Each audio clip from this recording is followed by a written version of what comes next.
Chers amis, bonjour, Shavua Tov. On approche à grands pas de la fête de Purim puisque nous sommes actuellement Rosh Chodesh Hadar Sheni. Donc quand on est dans le deuxième mois de Hadar, comme vous le savez, c'est lors du deuxième mois de Hadar et non pas pendant le premier mois de Hadar qu'on fête Purim.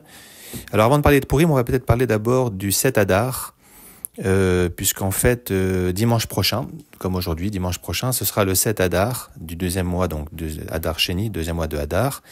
Et comme vous le savez certainement, dans le traité Megillah, dans le Talmud, on enseigne que Moïse est mort un 7 Hadar, et il est né aussi un 7 Hadar. Vous savez qu'il a vécu 120 ans, comme le dit la fin de la Torah dans Vezot HaBeracha, qu'il est mort à l'âge de 120 ans. Et l'auteur du Mor U'Ktsira, au nom de son père, explique que lorsqu'il y a 2 mois de Hadar comme cette année, eh bien, on doit commémorer la mort de Moshe Rabbeinu le 7 Hadar Sheni, donc dimanche prochain. Le lien avec Purim, c'est tout simplement qu'il y a une tradition qui dit que le miracle de Purim, le sauvetage, donc finalement le salut des Juifs de Perse, d'Iran, actuellement, l'Iran actuel, a été possible grâce au mérite de Moïse. Donc, s'ils ont échappé au premier projet génocidaire. Ça, pour le coup, c'est un vrai génocide. Pas comme celui que prétendent certains pays, dont l'Afrique du Sud, par rapport à ce que fait Israël en ce moment à Gaza, qui est une guerre de défense, d'autodéfense. Eh bien, effectivement, c'est grâce au mérite de Moïse. Il faut savoir d'ailleurs que Haman, lui, pensait justement que comme c'était le 7 Hadar, le mois de Hadar, au mois de Hadar que Moïse était mort, il s'est dit que le Mazal, la destinée d'Israël était affaiblie, que le peuple d'Israël était faible, et que ce serait donc l'occasion justement de pouvoir mener à bien son projet. Mais ce qu'il a oublié, c'est que Moïse est mort, mais il est né aussi le 7 Hadar, et qu'au lieu que ça affaiblisse Israël, au contraire, ça le renforce lorsque des grands tzadikim nous quittent. Ils nous quittent physiquement, mais ils continuent à nous protéger de là où ils se trouvent. Et donc, c'est pour cette raison qu'on doit faire donc. Alors, qu'est-ce qu'on fait le 7 Hadar par rapport à Moïse? Il y a des gens qui jeûnent. Certains ont l'habitude de jeûner le 7 Hadar. Donc, c'est-à-dire, il faut d'ailleurs dire la veille à Mincha.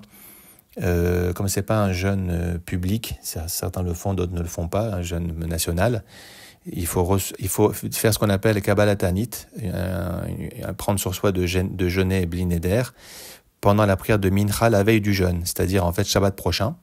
À Mincha, vous verrez dans les Pater Eliyahu où on trouve ça, ou dans les différents livres, juste avant de terminer la Mida, il y a un texte qu'on dit où on s'engage sans s'engager, c'est-à-dire que si jamais on n'arrive pas à terminer ou on est malade, on se sent mal, on dit qu'on pourra manger, casser le jeûne, et donc on fait ça toujours la veille du jeûne, et toujours à Mincha lors de la prière de l'après-midi. Voilà, donc ça c'est l'opinion et donc c'est en général on jeûne. Évidemment, on étudie aussi la Torah plus peut-être que les autres jours parce que c'est grâce à Moshe Rabbeinu qu'on a reçu la Torah. C'est lui l'intermédiaire entre Hachem et nous. Voilà, ça c'est la première loi. Deuxième loi, au nom du Maharil, très grand maître ashkénaze, c'est qu'il convient de mettre de beaux vêtements, des vêtements de Shabbat et de fête à Purim. C'est un bon usage.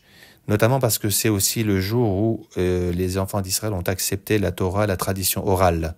Je n'ai pas le temps d'expliquer maintenant, mais il faut savoir que les enfants d'Israël ont eu du mal à accepter la tradition orale, plus sévère en fait que parfois que la tradition écrite dans certains domaines. Et c'est quand en fait ils l'ont accepté réellement après le miracle de Purim, donc à l'époque d'Assuérus. Et donc, il est bien, donc c'est un jour de fête, Purim, par rapport à cette acceptation de la Torah, un petit peu comme, finalement, un peu comme Shavuot, où c'est un jour de fête, où on a reçu la Torah. Voilà, je vous souhaite une bonne journée, un bon mois de Hadar, qui est un mois de Simra, de joie. Je voudrais aussi souhaiter un très, très grand Mazal Tov à notre président et à son épouse, qui ont le plaisir aujourd'hui de marier leur fils, un de leurs fils, à la synagogue cet après-midi. Donc, un bon mois pour se marier et un grand Mazal Tov à notre cher président, à son épouse, à toute la famille Besteno et aux familles apparentées. Rosh Chodesh Mevorar, puisque je rappelle que c'est encore Rosh Chodesh ce soir et demain, il y a 2 jours de Rosh Chodesh, encore ce soir et demain, et Shavua Tov.